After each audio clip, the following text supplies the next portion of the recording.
If you're looking to use your DJI Mini 2 drone to take lots of photos like I do, there are 5 very handy settings that I always use. Most of these are not on by default when you first get the drone, so if you want to know what they are, don't go away.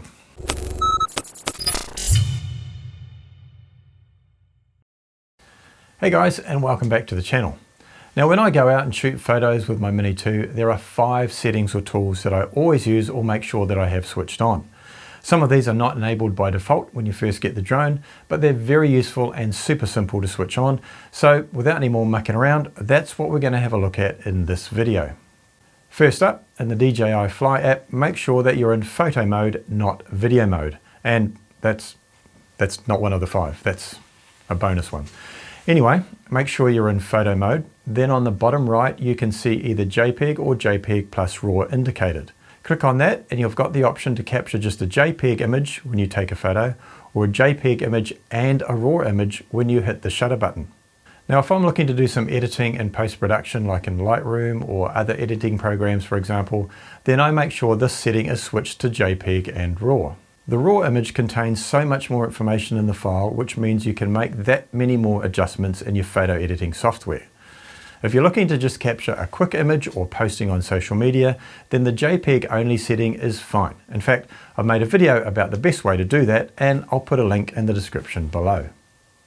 Next are the gimbal settings. The gimbal is actually capable of tilting up another 20 degrees, which means you can capture a lot more of the landscape or sky, which is really useful when you're taking panoramas, for example. Now, this setting is off as a default, but to switch it on is really easy. Simply go across to Control and scroll down until you see the Allow Upward Gimbal Rotation option and click that to turn it on. Again, what that'll do is give your gimbal the freedom of another 20 degrees upward, which will give you a lot more of an image to work with. It's kind of hard to understand why that's not just on as a default, but there you go. The next setting I have on is the size of the image captured in terms of its aspect ratio. So go across to Camera and then go down to Size and select 4:3. I choose the size over the 16:9 aspect ratio as it'll capture more of the available frame and give you more picture real estate to work with when we edit. The reason I do this is because I like to take panorama photos, which is a series of 9 photos stitched together. From that, you can then select and crop in on the part of the image you want to focus on. Now when the aspect ratio is set to 4:3, you capture much more of the available frame.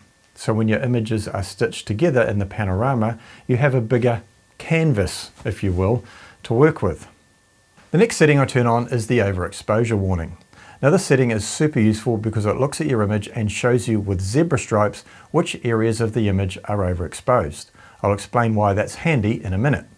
To turn it on, again, hit the 3 dots in the top right, go into the camera section, scroll down until you see Overexposure Warning and turn it on. When the zebra stripes appear on your image, it means that that area of the image is overexposed and blown out. Now if you're shooting RAW, even though there is more information captured in RAW images, you still won't be able to capture or pull back any detail in these areas of the image. So when you see this come up on your image when you're flying your drone, there are a few things you can do. One is point the drone away from the source of light. In fact, one of the tips I have in my other video is see if you can time your flight so you know that the light is coming from behind the drone onto the subject you want to take pictures of. If that's just not possible and you must get pictures of that particular object and it's very bright, another way is to bring your shutter speed down. You can see as I do that here in this example that the zebra lines reduce. But if that's still not enough, you can bring the drone down, pop on an ND filter on the camera and send it back up again. Now, some of this might seem like quite a bit of faffing around.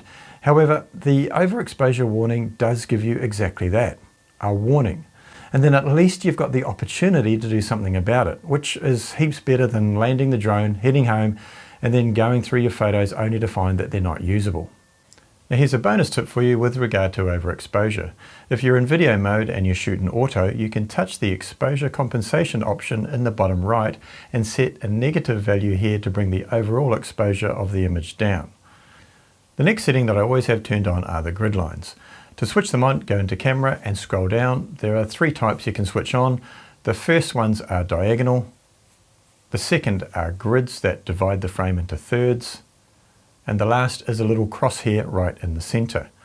Now I find the first two handy in terms of the composition of your pictures using the rule of thirds, but also if you have symmetry in the subject of your photos like buildings, or if you're going top down or something like that, you can get it framed up and bang on in the center and nice and straight. The crosshairs are also great because if you have the gimbal in a horizontal position, you can use them to aim through tight spaces and get those cool flyby or fly through shots that we all love.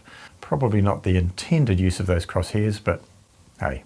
Now if you also got your Mini 2 with the idea of capturing sweeping cinematic footage of around your home, your country, or whenever you're traveling, and if you want a game-changing tip on how to get it, then check out this video on screen now. Click on the link and I'll see you over there. Cheers guys.